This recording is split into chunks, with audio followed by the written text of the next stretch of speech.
warahmatullahi wabarakatuh.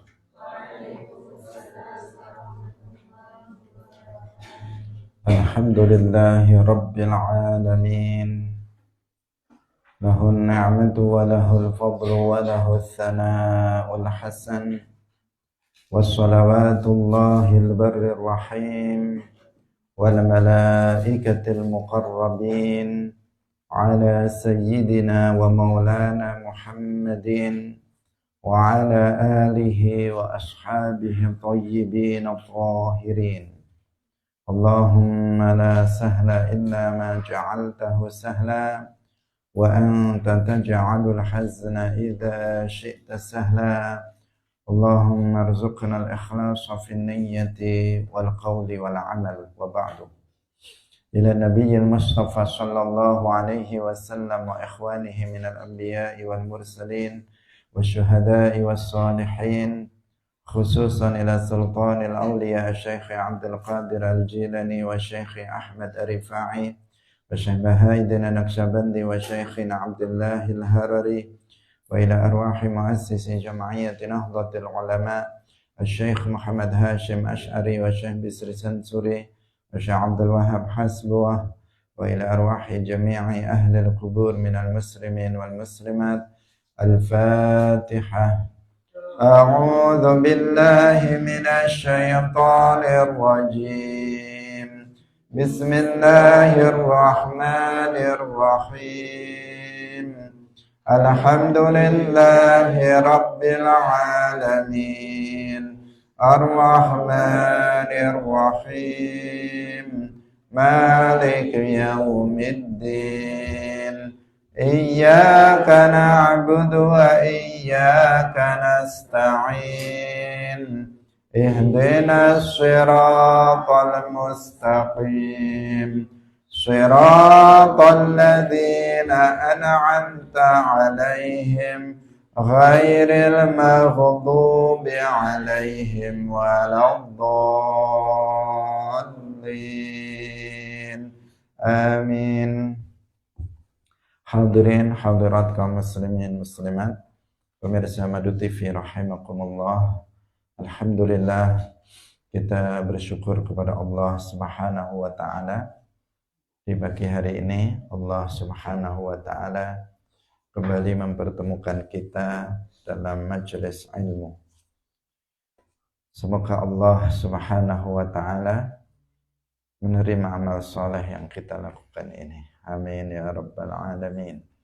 Salawat dan salam semoga tetap terlimpahkan kepada Nabi Agung Nabi Muhammad sallallahu alaihi wasallam, para sahabatnya, keluarganya, serta seluruh umat Islam yang mengikuti beliau ila yaumil qiyamah. Hadirin rahimakumullah.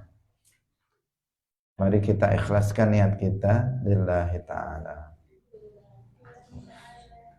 Qala al-muallif rahimahullahu ta'ala al-mi'raj.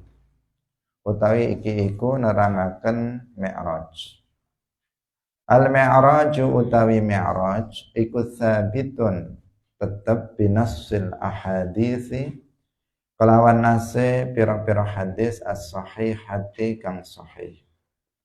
Wa ammal Qur'anu lan anapun utawi Al-Qur'an falam yanussa mongko ora netepaken apa Al-Qur'an alaihi ing atase al-mi'raj nassan kelawan nas sharihan kang jelas. Lakin tetapine warada ustumqa fihi ing dalam mi'raj apa ma barang yakadu kang nyedeki apa ma yakadu yakunu kang nyedeki ana apa ma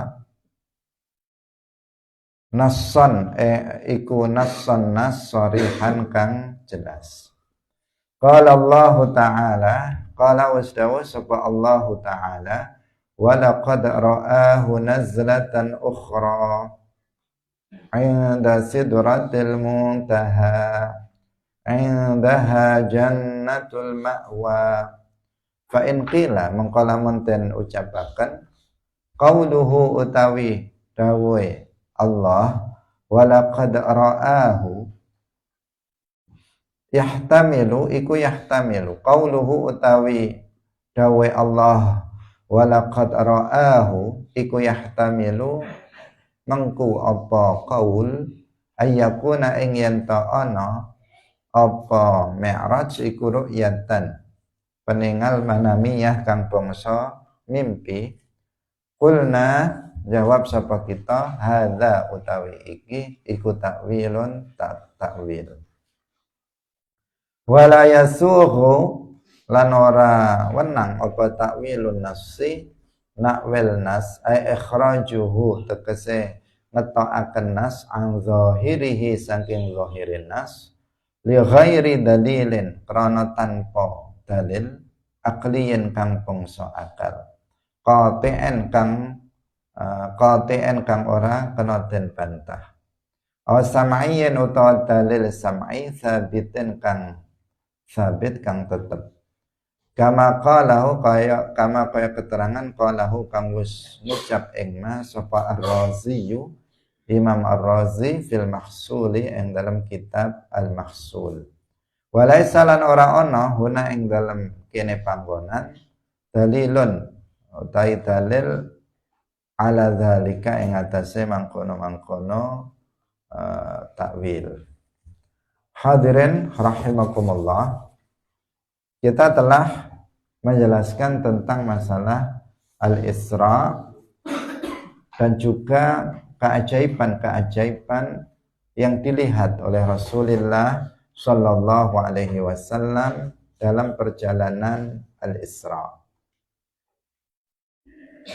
Al-Isra dalilnya tentang adanya Al-Isra, dalilnya adalah nas sharih dalam Al-Quran. Selain juga hadis-hadis Rasulullah Shallallahu Alaihi Wasallam. Tetapi ada nas Al-Quran yang sharih, yaitu firman Allah Subhanahu wa Ta'ala, Subhanalladzi asra bi'abdihi lailan minal masjidil harami ilal masjidil aqsa alladzi barakna haulahu linuriyahu min ayatina innahu huwas sami'ul basir. Al-Isra ayat 1. Ini adalah nas sharih tentang adanya perjalanan Al-Isra. Sedangkan Al-Mi'raj tidak ada nas sharih di dalam Al-Quran yang menunjukkan tentang adanya Al-Mi'raj.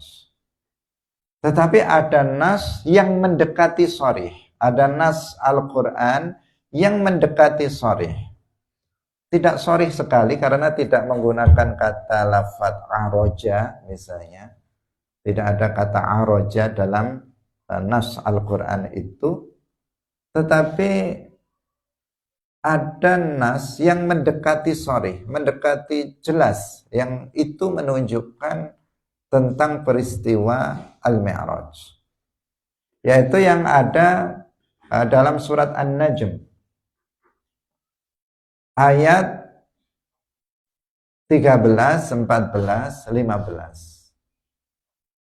Allah Subhanahu wa Ta'ala berfirman, "Walaqad ra'ahu nazlatan ukhra 'inda sidratil muntaha 'indaha jannatul ma'wa." Dan Muhammad telah melihatnya untuk kedua kalinya. Di mana? Di dekat Sidratil Muntaha. Nah, di mana Sidratil Muntaha ini? Di atas langit ketujuh.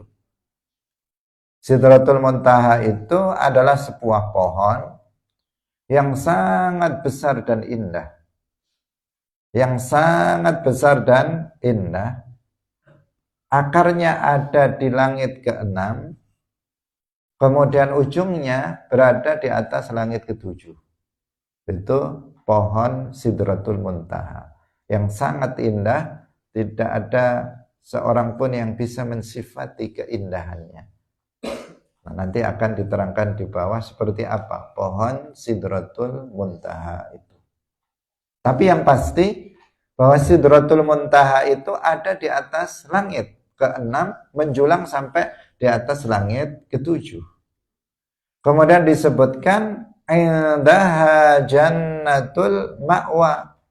Di dekatnya itu ada surga. Dan surga itu letaknya di atas langit ketujuh. Nah, ini apa? Ini adalah nas yang mendekati sharih. Berarti Nabi di sini melihat Jibril untuk kedua kalinya.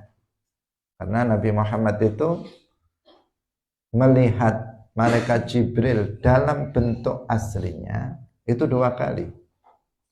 Yang pertama ketika Nabi masih di Makkah, di suatu tempat dekat Masjidil Haram namanya Ajiyad.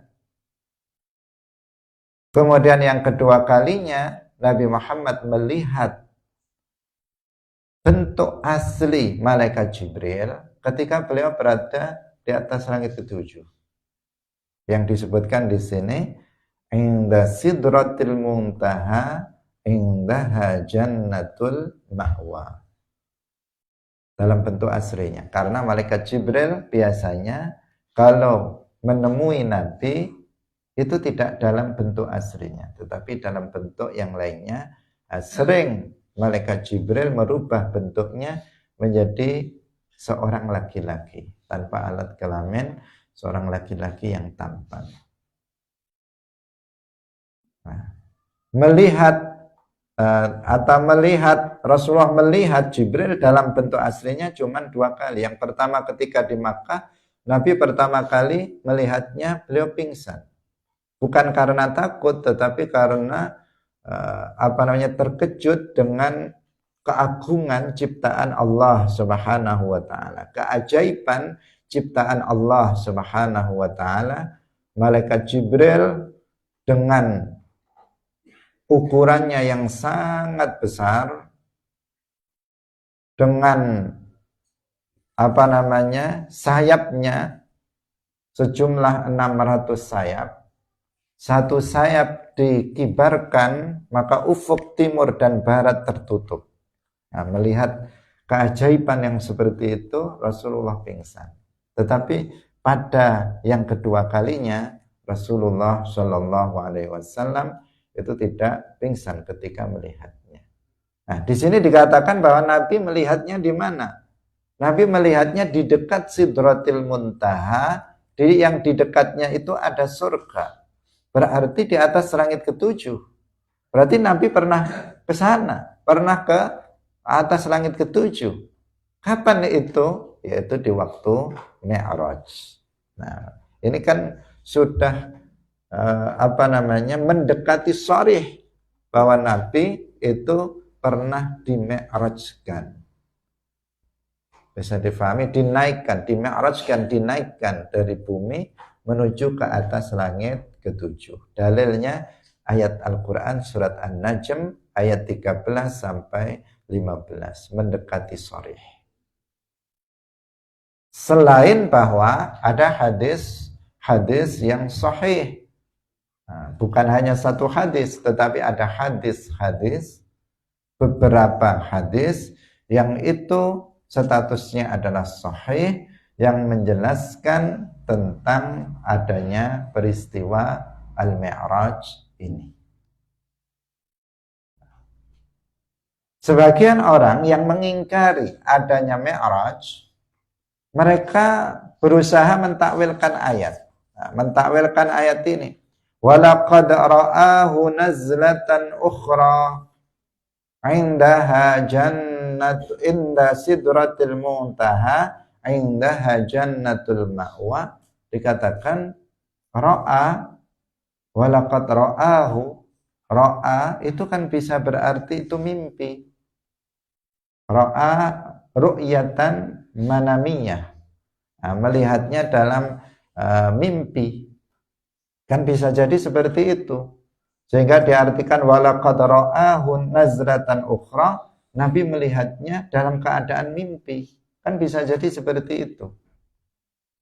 Jawabannya, itu namanya takwil. Takwil itu mengeluarkan makna dari makna zahirnya, itu namanya takwil. Atau memahami suatu nas tidak dengan makna zahirnya, itu namanya apa? Takwil.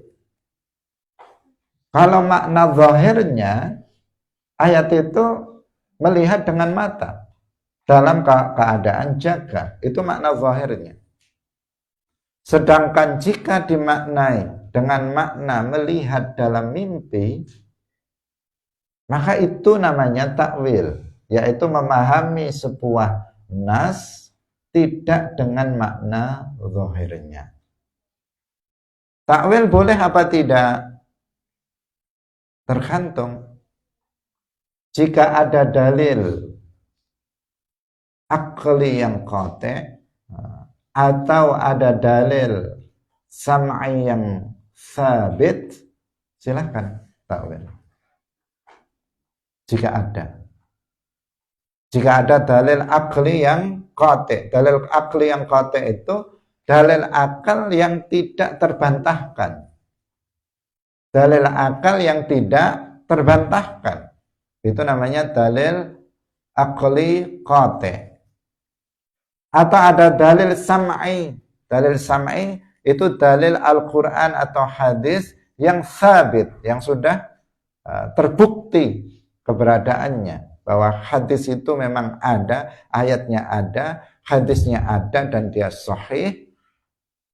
Jika ada dalil yang seperti itu, silakan untuk mentakwilkannya. Kita tidak anti takwil. Karena sebagian ayat-ayat mutasyabihat, misalnya Ar-Rahmanu 'alal 'arsy istawa, kita mentakwil. Kenapa kita mentakwilnya? Karena ada dalil akli qati' dan ada dalil sam'i sabit yang menunjukkan itu. Dalil sam'i sabitnya apa? Laisa kamitslihi syai'. Tidak ada sesuatu pun yang menyerupai Allah. Kalau Ar-Rahmanu 'alal 'arsy istawa dipahami secara zahir dengan mengatakan bahwa Allah duduk di atas arsy, maka ini akan menyerupakan Allah dengan makhluknya, karena sifat duduk adalah sifat makhluk. Sedangkan Allah berfirman laisa kamitslihi syai'. Ayat ini mengharuskan kita untuk mentakwilkan ayat Ar-Rahmanu 'alal 'arsy istawa. Dalil qati', dalil akli qati' mengatakan anna yushbihul khaliqu makhluqahu. Tidak mungkin sang pencipta menyerupai makhluknya. Sedangkan duduk adalah sifat makhluk, ini nggak boleh dipahami dengan zahirnya. Karena jika dipahami dengan zahirnya bertentangan dengan akal yang qati'. Maka ini menuntut kita untuk mentakwilkannya. Kembali ke sini. Ada enggak dalil sam'i yang sabit atau dalil akli yang qati' yang membolehkan untuk memaknai walaqad ra'ahu nazlatan ukhra dengan Al-Quran ataupun akal?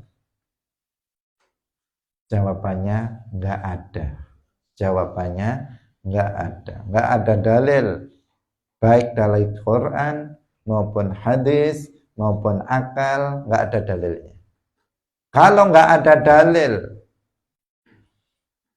hadirin yang dirahmati oleh Allah Subhanahu wa ta'ala, kaidah ini disebutkan oleh Al-Imam Ar-Razi dalam kitab Al-Mahsul, bahwa kaidah apa? Bahwa enggak boleh mentakwil kecuali jika ada dalil. Itu dijelaskan oleh Al-Imam Ar-Razi dalam kitab Al-Mahsul. Qala al-muallif rahimahullah wa ba'da isra'in nabiyyi lan iku ing dalem sause Isra'e Kanjeng Nabi sallallahu alaihi wasallam ilal masjidil aqsa wa hudusi ma mara lan terjadine barang marra kang wis liwat apa marra kang wis liwat apa zikruhu Itu fa'ilnya. Apa zikruhu penyebutane ma indal kalami ing dalem nalikane ngomongaken alal Isra'i ing atase Isra nusiba den jejekaken apa al mi'raj li Rasulillahi kanggo Rasulillah sallallahu alaihi wasallam. Wal mi'raj lan utawi mi'raj iku mirqatun alat munggah syibhus sulami kang nyerupani ondo tangga bainas sama'i ing dalam antarane langit wal ardi lan bumi. Darajatun derajat suwiji tingkatan suwiji minha sangking mirqah iku min fiddatin sangking perak. Wal ukhra lan derajat kang weneh min zahabin sangking emas. Fa'araja nuli munggah sapa nabiyyu kanjeng Nabi sallallahu alaihi wasallam alal mirqati ing atase tangga iku fasarat nuli dadi apa mirqah itu tutwa dan lipat jarake lahu kanggo kanjeng Nabi. Hatta wasala sehingga tumeka sapa kanjeng Nabi as-samaa ing langit al-ula kang kawitan. Kama qala kaya keterangan qala kang wis dawuh sapa Rasulullah sallallahu alaihi wasallam fi hadisihi anil Isra'i wal Mi'raj. Ini menghantarkan pada hadis panjang yang menjelaskan tentang masalah Mi'raj. Mi'raj itu sendiri artinya adalah alat untuk naik yang menyerupai tangga. Kita tahu tangga, kalau ada rumah yang bertingkat maka ada tangga naiknya. Ada tangga. Jadi Mi'raj itu adalah alat untuk naik. Itu kan ismul alah, mirqah. Itu adalah ismul alat. Artinya dia adalah alat untuk naik yang menyerupai tangga. Tangga itu kan ada tingkatan-tingkatan. Satu tingkatan itu terbuat dari perak, satu tingkatan yang lain itu terbuat dari emas. Itu Mi'raj, hakikat dari Mi'raj. Jadi Nabi bukan terbang, naiknya bukan terbang. Dibawa oleh malaikat Jibril terbang begini, bukan. Tetapi ada tangga dari bumi ke langit, dari langit satu ke langit kedua, begitu seterusnya. Tetapi tangganya bukan tangga biasa, tentu saja tangga ajaib, tangga yang ciptaan Allah yang menunjukkan kekuasaannya. Yang dikatakan ketika tangga itu dilewat maka dia tutwa lahu, artinya dia jaraknya itu bisa sekejap beliau untuk menaikinya sampai kepada langit. Jadi itu makna Mi'raj. Mi'raj itu apa? Alat untuk naik yang menyerupai tangga. Itu yang disebut dengan Mi'raj, mirqah. Mi'raj itu kan juga isim alat, mi'rajun. Hadirin yang dirahmati oleh Allah Subhanahu wa taala. Tentang perjalanan dinaikkannya Nabi dari satu langit ke langit yang berikutnya sampai dengan langit yang ketujuh disebutkan dalam hadis yang panjang. Berikut ini kita akan baca, tetapi kita membacanya tidak penuh dengan makna karena nanti akan banyak lafaz yang serupa, sehingga agar tidak kita mengulang-ulang. Apa yang sudah kita terjemahkan pada berikutnya itu sama, tidak kita terjemahkan lagi. Tsumma araja nuli munggah bina kelawan ingsun ila sama, sapa Jibril bina kelawan ingsun ila sama'i maring langit. Fastaftaha mongko amrih buka sapa Jibril. Faqila mongko den ucapaken man utawi sapa iku anta sira. Qala jawab Jibril. Qala jawab sapa sing jawab? Malaikat penjaga langit. Sapa Jibril. Qila den ucapaken waman lan waman lan utawi sapa iku ma'aka sartane sira. Qala jawab sapa Jibril Muhammad. Qila dan ucapakan waqad bu'itsa ilaihi lan teman-teman wis den perintahaken munggah sapa Muhammad. Qala qad bu'itsa ilaihi fafutiha lana nuli dan buka lana kanggo kita Nabi Muhammad lan Jibril. Fa idzan ana mongko tumataan utawi ingsun iku bi Adam ketemu Nabi Adam.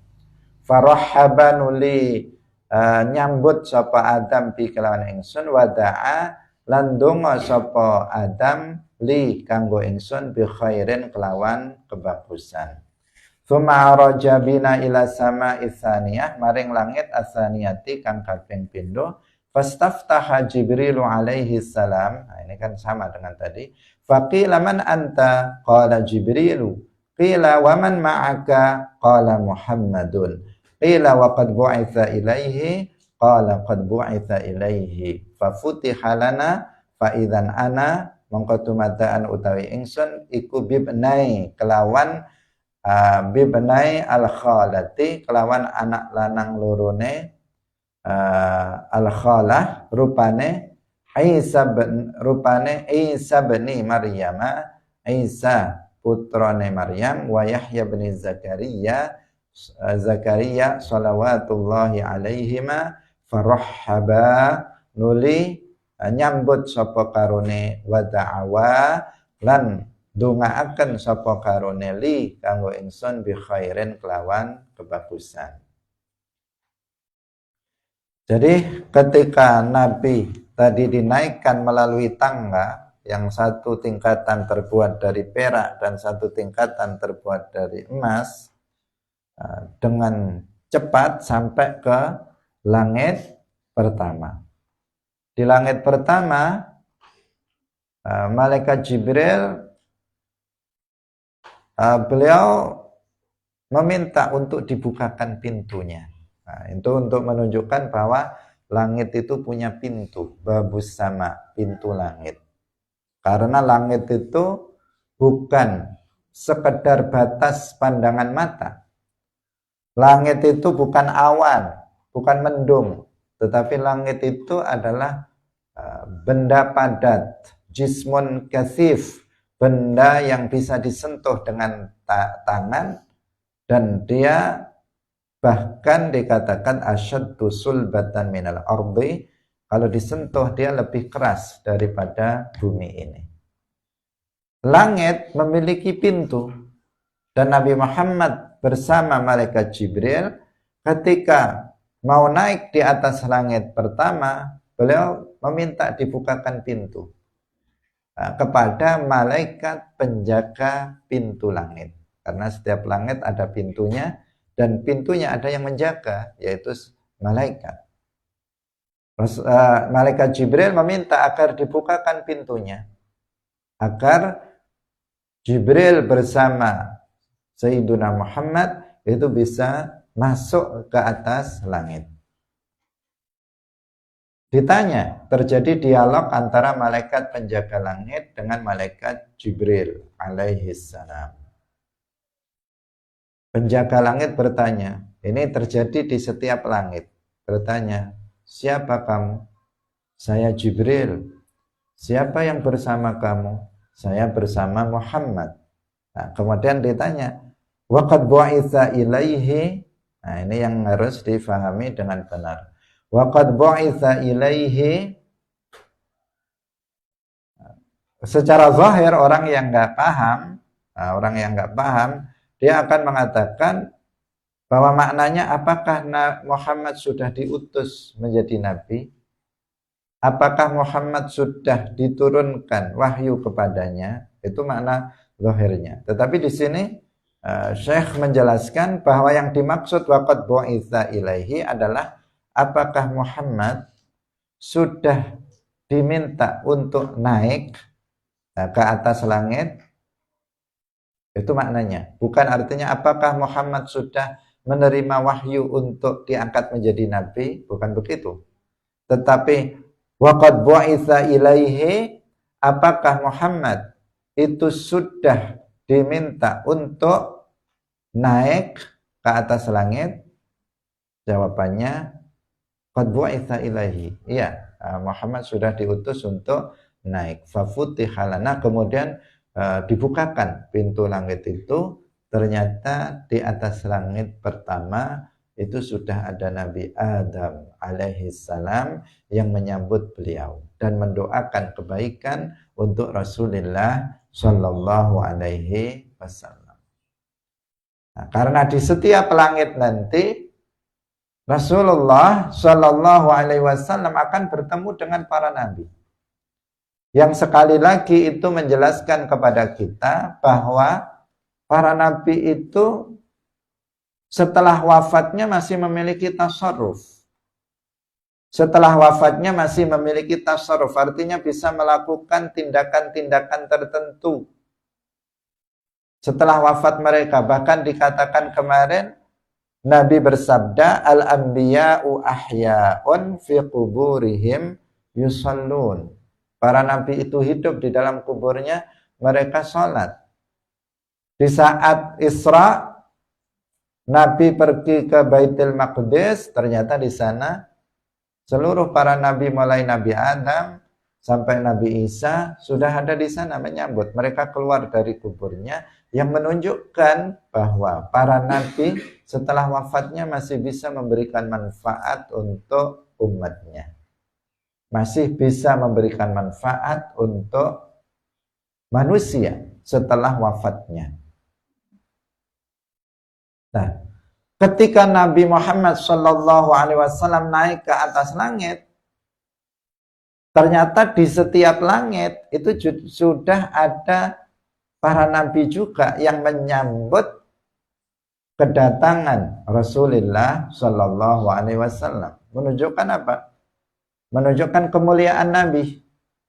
Menunjukkan kemuliaan Nabi. Kita bandingkan saja dengan manusia. Kalau yang datang di tempat kita orang yang mulia, bagaimana kita menyambutnya?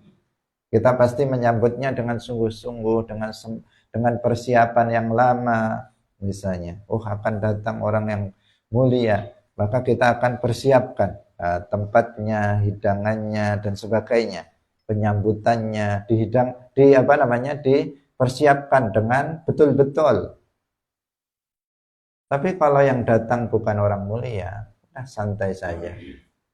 Santai saja. Nanti kita kasih seadanya lah apa yang ada biasanya. Nggak perlu repot-repot. Kenapa? Karena yang datang orang biasa.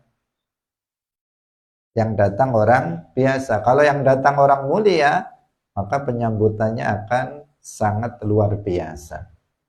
Rasulullah sallallahu alaihi wasallam afdalul makhluqat. Kehadiran beliau di setiap tempat, di setiap langit, disambut oleh malaikat dan juga disambut oleh seorang nabi. Di setiap langit disambut oleh seorang nabi. Di langit yang pertama, yang menyambut adalah Nabi Adam alaihissalam, Abul Bashar, bapaknya manusia seluruhnya, makhluk dari jenis manusia yang pertama kali diciptakan oleh Allah Subhanahu wa ta'ala. Nah, Nabi Adam alaihissalam mendoakan, menyambut dan mendoakan, menyambut dengan mengucapkan selamat datang kepada Nabi Muhammad, rahaba. Kemudian mengatakan marhaban, itu rahaba. Menyambut kedatangan Nabi Muhammad, kemudian beliau mendoakan kebaikan untuk Nabi Muhammad sallallahu alaihi wasallam. Setelah itu naik lagi. Terjadi peristiwa yang sama. Ketika sampai di langit yang kedua, Malaikat Jibril meminta untuk dibukakan pintu. Ditanya, siapa kamu? Jibril. Kamu bersama siapa? Bersama Muhammad. Apakah Muhammad sudah diizinkan dan diminta untuk naik ke atas langit? Iya, sudah diizinkan. Dibuka pintu langit, Nabi bersama Jibril naik ke atas. Di langit yang kedua ada dua orang Nabi. Ada dua orang Nabi yang menyambut kehadiran Rasulullah Sallallahu Alaihi Wasallam, yaitu Nabi Isa bin Maryam dan juga Nabi Yahya ibnu Zakaria. Karena ini Nabi Yahya dan Nabi Isa itu satu masa. Nabi Isa, Nabi Yahya terlebih dahulu, kemudian Nabi Isa alaihissalam, dan masih bersaudara. Karena itu dikatakan ibnai al-khalah. Ibnai al-khalah. Karena Zakaria itu yang merawat Maryam, keponakannya yang merupakan ibu Nabi Isa alaihissalam. Kalau Nabi Isa alaihissalam, beliau memang ada di langit kedua. Sampai sekarang beliau memang ada di langit kedua. Makanya di situ ada dua nabi di langit yang kedua. Yang Nabi Isa alaihissalam itu memang beliau tinggal di situ.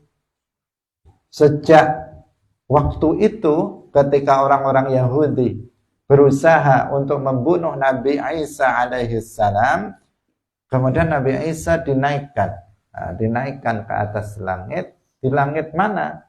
Di langit yang kedua. Nabi Isa di sana. Sampai sekarang Nabi Isa alaihissalam masih hidup dan beliau berada di langit yang kedua. Nanti ketika hari kiamat sudah mendekat, maka Nabi Isa alaihissalam akan turun kembali ke bumi. Dan itu merupakan salah satu tanda besar dari datangnya kiamat. Turunnya Nabi Isa alaihissalam. Nah, di situ Nabi Isa ditemani oleh saudaranya, yaitu Nabi Yahya ibn Zakaria. Nabi Yahya seorang nabi yang dibunuh. Di saat beliau masih muda, beliau dibunuh oleh seorang raja yang zalim karena mengikuti hawa nafsunya dan mengikuti keinginan istrinya. Raja ini pada awalnya tunduk kepada Nabi Isa alaihissalam. Apa yang difatwakan oleh Nabi Isa alaihissalam itu akan mengikutinya. Itu pada awalnya. Karena Nabi Yahya seorang nabi yang alim, yang kemudian diikuti fatwa-fatwanya, tetapi suatu ketika karena keserakahan seorang perempuan, seorang istri, perempuan ini, istrinya ini takut suaminya ingin menikah lagi.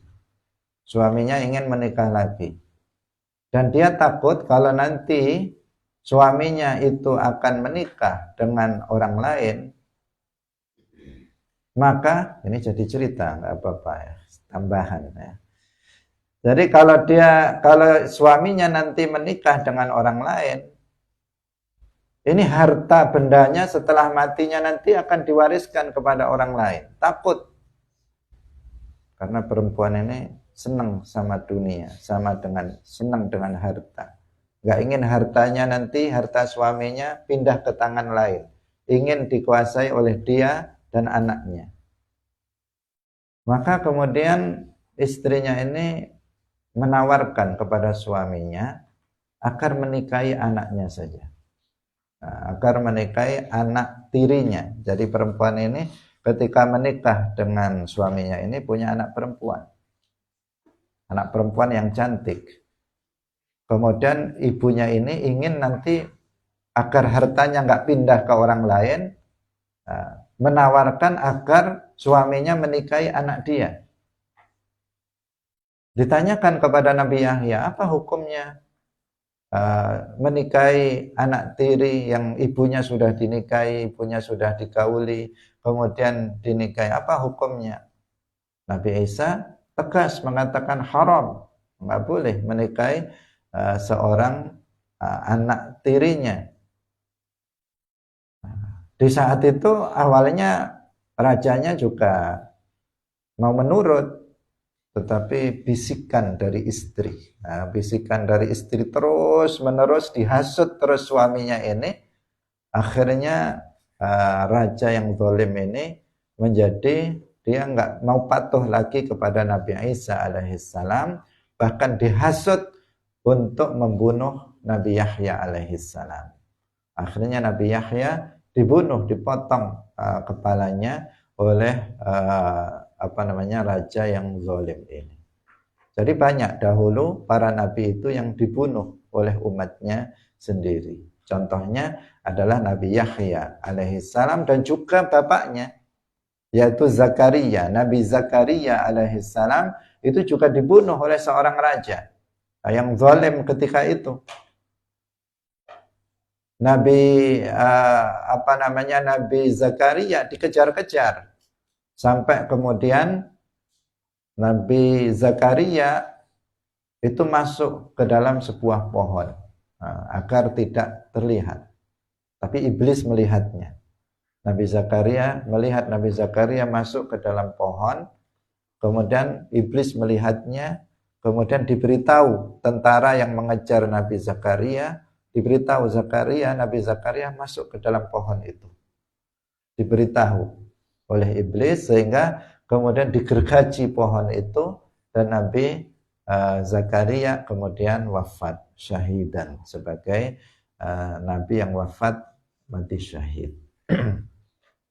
Hadirin yang dirahmati oleh Allah Subhanahu wa taala. Nah, kembali kepada Mi'raj. Jadi Nabi Isa dan Nabi Yahya menyambut kehadiran Rasulullah di langit yang kedua. Kenapa ada dua di langit yang kedua? Karena Nabi Isa memang di situ. Nah, kemudian ditambah Nabi Yahya alaihissalam yang juga bertempat di situ. Artinya beliau saat itu di situ dalam rangka untuk menyambut kehadiran kedatangan Rasulullah sallallahu alaihi wasallam. Tsumma araja bi ila sama'i tsalitsati. Fastaftaha Jibrilu faqila man anta? Qala Jibrilu. Qila wa man ma'aka? Qala Muhammadun. Qila wa qad bu'itsa ilaihi? Qala qad bu'itsa ilaihi. Ini sudah kita terjemahkan, tidak kita ulang. Fa futiha lana fa idzan ana bi Yusufa idh huwa qad u'tiya syatral husni. Fa idzan mongko tumatan utawi ingsun iku bi Yusufa, ketemu Nabi Yusuf di langit yang ketiga. Sallallahu alaihi wasallam idh huwa karena utawi Nabi Yusuf iku qad u'tiya, teman-teman wis den paringi sapa Nabi Yusuf syatral husni ing separone kebagusan. Maknahu tai maknane u'tiya wis den paringi sapa Yusuf nisfal jamali ing separone kebagusan. Ai anna nisfal jamali tegese sak temene separone kebagusan alladzi kang wuzzi'a kang den bageaken apa alladzi bainal basyari ing dalam antarane manungsa iku kana ana apa nisful jamal li Yusufa kedue Nabi Yusuf. Wa amma nabiyyuna lan anapun utawi nabi kita fa waqtiya mongko den paringi sapa nabi kita al husna ing kebagusan kullahu sekabehane al husna. Farahaba nuli nyambut sapa Yusuf wa ta'ali bi khairin. Nah, sekarang di langit yang ketiga terjadi dialog yang sama ketika pada langit yang pertama dan yang kedua. Nah, setelah naik ketemu Nabi Yusuf alaihissalam. Nabi Yusuf alaihissalam itu adalah seorang nabi yang diberi syatrul husni. Syatrul husni artinya separuh dari ketampanan. Apa artinya? Artinya beliau itu diberikan separuh ketampanan yang dibagikan kepada seluruh manusia. Jadi beliau mendapatkan kalau ini separuh, kalau ini ketampanan misalnya, ketampanan satu utuh, yang separuh ini dibagikan untuk seluruh manusia, kemudian yang separuh diberikan kepada Nabi Yusuf alaihissalam.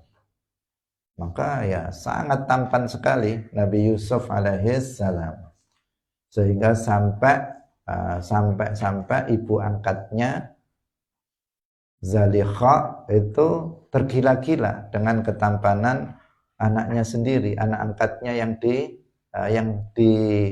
diasuhnya sejak kecil. Ketika menjadi seorang pemuda yang sangat tampan, kemudian Imra'atul Aziz itu tergila-gila dengan anak angkatnya sendiri, Nabi Yusuf alaihissalam, sehingga terjadi fitnah yang telah dijelaskan di dalam Al-Quran. Dan juga para perempuan-perempuan waktu itu dikumpulkan oleh Imra'atul Aziz untuk menguji bagaimana mereka ketika melihat Nabi Yusuf alaihissalam. Ketika mereka berkumpul dengan satu buah dan satu pisau di tangannya, Nabi Yusuf alaihissalam disuruh lewat. Semua semuanya terpikat atau apa istilahnya. Semua perempuan-perempuan itu terfokus kepada Nabi Yusuf alaihissalam yang lewat, terperangah semuanya dengan ketampanan Nabi Yusuf alaihissalam, sampai kemudian tangannya mengiris buah tadi, mengiris tangannya, mereka nggak sadar, nggak merasa sakit dan nggak sadar. Ketika Nabi Yusuf sudah pergi, mereka sudah berdarah-darah tangannya. Kenapa? Karena mereka takjub dengan ketampanan Nabi Yusuf sampai nggak sadar tangannya mereka mengiris tangannya sendiri. Itu juga dijelaskan di dalam Al-Quran. Mereka baru satu kali melihat saja sudah kayak begitu. Bagaimana dengan ibu angkatnya yang setiap hari melihatnya? Untuk menjelaskan bahwa seandainya mereka di posisi Zalikha, mereka nggak akan bisa tahan melihat ketampanan Nabi Yusuf alaihissalam. Itu terkenal dengan ketampanannya. Tapi Nabi kita Muhammad sallallahu alaihi wasallam itu diberikan al-jamal kullahu, bukan hanya separuhnya. Kalau tadi Nabi Yusuf itu dikasih separuh ketampanan, yang separuh dibagikan untuk manusia seluruhnya, yang separuh untuk Nabi Yusuf alaihissalam. Tapi Nabi Muhammad diberikan ketampanan seluruhnya. Maka Nabi Muhammad lebih tampan daripada Nabi Yusuf alaihissalam. Sehingga Nabi mengatakan, wa inna nabiyyakum ahsanuhum wajhan wa ahsanuhum sautan. Sesungguhnya Nabi kalian ini adalah yang paling tampan wajahnya dan yang paling merdu suaranya. Karena Nabi Muhammad diberi keseluruhan ketampanan. Hanya saja ketampanan Nabi Muhammad tidak kemudian menimbulkan fitnah di kalangan manusia. Kenapa?